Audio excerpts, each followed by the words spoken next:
After the race, New York. James Joyce. The cars came scudding in towards Dublin, running evenly like pellets in the groove of the Noss Road. At the crest of the hill, at Inchicore, sightseers had gathered in clumps to watch the cars. Careering homeward and through this channel of poverty and inaction, the continent sped its wealth and industry. Now and again, the clumps of people raised the cheer of the gratefully oppressed. Their sympathy, however, was for the blue cars, the cars of their friends, the French. The French, moreover, were virtual victors. Their team had finished solidly. They had been placed second and third, and the driver of the winning German car was reported a Belgian.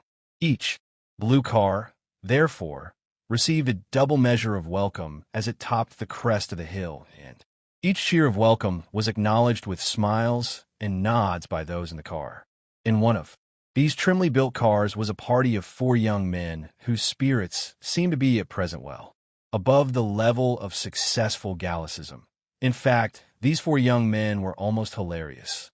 They were Charles Seguin, the owner of the car, André Rivière, a young electrician of Canadian birth, a huge Hungarian named Valona, and a neatly groomed young man named Doyle. Seguin was in good humor because he had unexpectedly received some orders in advance. He was about to start a motor establishment in Paris, and Rivière was in good humor because he was to be appointed manager of the establishment. These 2 young men, who were cousins, were also in good humor because of the success of the French cars. Valona was in good humor because he had had a very satisfactory luncheon, and besides, he was an optimist by nature. The 4th member of the party, however, was too excited to be genuinely happy. He was about 26 years of age, with a soft, light brown mustache and rather innocent-looking gray eyes. His father, who had begun life as an advanced nationalist, had modified his views early. He had made his money as a butcher in Kingstown and by opening shops in Dublin. And in the suburbs, he had made his money many times over. He had also been fortunate enough to secure some of the police contracts, and in the end, he had become rich enough to be alluded to in the Dublin newspapers as a merchant prince. He had sent his son to England to be educated in a big Catholic college and had afterwards sent him to Dublin University to study law. Jimmy did not study very earnestly and took to bad courses for a while. He had money and he was popular, and he divided his time curiously between musical and motoring circles. Then, he had been sent for a term to Cambridge to see a little life. His father, remonstrative but covertly proud of the excess, had paid his bills and brought him home. It was at Cambridge that he had met Seguin. They were not much more than acquaintances as yet, but Jimmy found great pleasure in the society of one who had seen so much of the world and was reputed to own some of the biggest hotels in France. Such a person, as his father agreed, was well worth knowing, even if he had not been the charming companion he was. Valona was entertaining also, a brilliant pianist, but unfortunately very poor. The car ran on merrily with its cargo of hilarious youth. The 2 cousins sat on the front seat. Jimmy and his Hungarian friend sat behind. Decidedly, Valona was in excellent spirits. He kept up a deep bass hum of melody for miles of the road. The Frenchmen flung their laughter and light words over their shoulders, and often Jimmy had to strain forward to catch the quick phrase. This was not altogether pleasant for him, as he had nearly always to make a deft guess at the meaning and shout back a suitable answer in the face of a high wind. Besides, Valona's humming would confuse anybody. The noise of the car, too. Rapid motion through space elates one. So does notoriety. So does the possession of money. These were 3 good reasons for Jimmy's excitement. He had been seen by many of his friends that day in the company of these Continentals.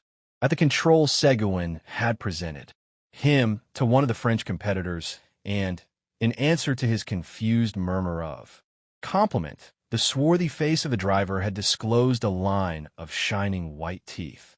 It was pleasant after that honor to return to the profane world of spectators amid nudges and significant looks.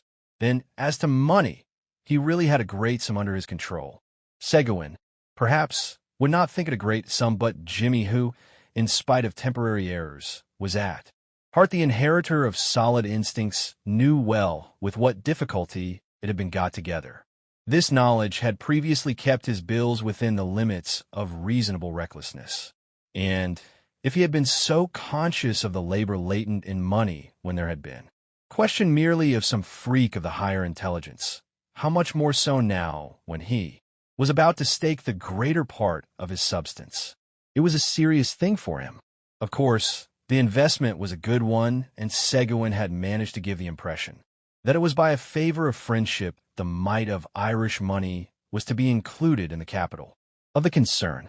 Jimmy had a respect for his father's shrewdness in business matters, and in this case it had been his father who had first suggested the investment, money to be made in the motor business, pots of money. Moreover, Seguin had the unmistakable air of wealth. Jimmy set out to translate into day's work that lordly car in which he sat. How smoothly it ran! In what style they had come careering along the country roads. The journey laid a magical finger on the genuine pulse of life, and gallantly the machinery of human nerves strove to answer the bounding courses of the swift blue animal. They drove down Dame Street. The street was busy with unusual traffic, loud with the horns of motorists and the gongs of impatient tram drivers. Near the bank Seguin drew up, and Jimmy and his friend alighted. A little knot of people collected on the footpath to pay homage to the snorting motor. The party was to dine together that evening in Seguin's hotel, and, meanwhile, Jimmy and his friend, who was staying with him, were to go home to dress. The car steered out slowly for Grafton Street while the two young men pushed their way through the knot of gazers. They walked northward with a curious feeling of disappointment in the exercise, while the city hung its pale globes of light above them in a haze of summer evening. In Jimmy's house this dinner had been pronounced an occasion. A certain pride mingled with his parents' trepidation, a certain eagerness, also, to play fast and loose for the names of great foreign cities have at least this virtue. Jimmy, too, looked very well when he was dressed, and as he stood in the hall, giving a last equation to the bows of his dress tie, his father may have felt even commercially satisfied at having secured for his son qualities often unpurchasable. His father, therefore, was unusually friendly with Valona, and his manner expressed a real respect for foreign accomplishments, but this subtlety of his host was probably lost upon the Hungarian, who was beginning to have a sharp desire for his dinner. The dinner was excellent, exquisite. Seguin, Jimmy decided, had a very refined taste. The party was increased by a young Englishman named Ralph, whom Jimmy had seen with Seguin at Cambridge. The young men supped in a snug room lit by electric candle lamps. They talked volubly and with little reserve. Jimmy, whose imagination was kindling, conceived the lively youth of the Frenchman twined elegantly upon the firm framework of the Englishman's manner. A graceful image of his, he thought, and a just one. He admired the dexterity with which their host directed the conversation. The five young men had various tastes, and their tongues had been loosened. Valona, with immense respect, began to discover to the mildly surprised Englishman the beauties of the English madrigal, deploring the loss of old instruments. Riviere, not wholly ingenuously, undertook to explain to Jimmy the triumph of the French mechanicians. The resonant voice of the Hungarian was about to prevail in ridicule of the spurious lutes of the romantic painters when Seguin shepherded his party into politics. Here was congenial ground for all. Jimmy, under generous influences, felt the buried zeal of his father wake to life within him. He aroused the torpid Ralph at last. The room grew doubly hot, and Seguin's task grew harder each moment. There was even danger of personal spite. The alert host, at an opportunity, lifted his glass to humanity, and when the toast had been drunk, he threw open a window significantly. That night the city wore the mask of a capital. The five young men strolled along Stevens green in a faint cloud of aromatic smoke. They talked loudly and gaily, and their cloaks dangled from their shoulders. The people made way for them. At the corner of Grafton Street, a short, fat man was putting two handsome ladies on a car in charge of another fat man. The car drove off, and the short, fat man caught sight of the party. André, it's Farley. A torrent of talk followed. Farley was an American. No one knew very well what the talk was about. Valona and Riviere were the noisiest, but all the men were excited. They got up on a car, squeezing themselves together amid much laughter. They drove by the crowd, blended, now into soft colors, to a music of merry bells. They took the train at Westland Row and in a few seconds, as it seemed to Jimmy, they were walking out of Kingstown Station. The ticket collector saluted Jimmy. He was an old man. "Fine night, sir." It was a serene summer night. The harbor lay like a darkened mirror at their feet.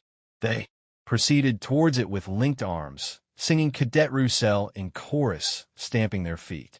At every, oh, oui, vraiment. They got into a rowboat at the slip and made out for the American's yacht. There was to be supper, music, cards. Valona said with conviction, "It is delightful." There was a yacht piano in the cabin. Valona played a waltz for Farley and Riviere, Farley acting as cavalier and Riviere as lady. Then an impromptu square dance, the men devising original figures. What merriment! Jimmy took his part with a will. This was seeing life at least. Then Farley got out of breath and cried, "Stop!" A man brought in a light supper, and the young men sat down to it for form's sake. They drank, however, it was bohemian. They drank Ireland, England, France, Hungary, the United States of America. Jimmy made a speech, a long speech, Valona saying, "Here, here," whenever there was a pause. There was a great clapping of hands when he sat down. It must have been a good speech. Farley clapped him on the back and laughed loudly. What jovial fellows! What good company they were! Cards, cards! The table was cleared. Valona returned quietly to his piano and played voluntaries for them. The other men played game after game, flinging themselves boldly into the adventure. They drank the health of the Queen of Hearts and of the Queen of Diamonds. Jimmy felt obscurely the lack of an audience. The wit was flashing. Play ran very high, and paper began to pass. Jimmy did not know exactly who was winning, but he knew that he was losing. But it was his own fault, for he frequently mistook his cards and the other. Men had to calculate his IOUs for him. They were devils of fellows, but he wished they would stop. It was getting late. Someone gave the toast of the yacht the Belle of Newport, and then someone proposed one great game for a finish. The piano had stopped. Valona must have gone up on deck. It was a terrible game. They stopped just before the end of it to drink for luck. Jimmy understood that the game lay between Routh and Seguin. What excitement! Jimmy was excited too. He would lose, of course. How much had he written away? The men rose to their feet to play the last tricks, talking and gesticulating. Routh won. The cabin shook with the young men's cheering, and the cards were bundled together.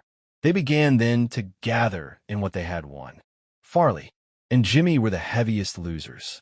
He knew that he would regret in the morning, but at present he was glad of the rest, glad of the dark stupor that would cover up his folly.